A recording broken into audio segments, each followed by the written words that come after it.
প্রবাসী কল্যাণ ও বৈদেশিক কর্মসংস্থান মন্ত্রণালয়ের প্রতিমন্ত্রী সিলেট জেলা আওয়ামী লীগের সভাপতি শফিকুর রহমান চৌধুরী এমপি বলেছেন, ইউসেফ বাংলাদেশ প্রশিক্ষণ প্রদানের মাধ্যমে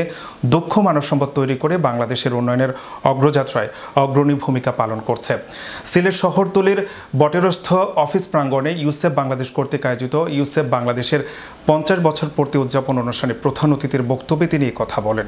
আলোচনার পূর্বে র্যালি, কেক কাটা ও বেলুন উড়িয়ে ইউসেফ বাংলাদেশের 50 বছর পূর্তি উদ্বোধন করেন অতিথিবৃন্দ। ইউসেফ বোর্ড অফ গভর্নেন্সের চেয়ারম্যান ডক্টর মোহাম্মদ আলাউদ্দিনের সভাপতিত্বে ও বাংলাদেশ বেতার সিলেটের আবৃত্তিশিল্পী নাজমা পারভিনের পরিচালনায় বিশেষ অতিথির বক্তব্য রাখেন ইউসেফ অ্যাসোসিয়েশনের বর্তমান সদস্য ও সংসদ সদস্য Hafiz Ahmed Majumdar, UCEP board of গভর্নেন্সের সদস্য ও সাবেক চেয়ারপারসন ডক্টর ওবায়দুর রব, ইউসেফ বোর্ড অফ গভর্নেন্সের সদস্য সৈয়দ আফজাল হাসান উদ্দিন, বাংলাদেশ সেনাবাহিনীর 17 পদাতিক ডিভিশনের জিওসি ও Sylhet area commander major general Chowdhury Mohammad Azizul Haque Hazari, সিলেটে বিভাগীয় কমিশনার আবু আহমেদ সিদ্দিকী।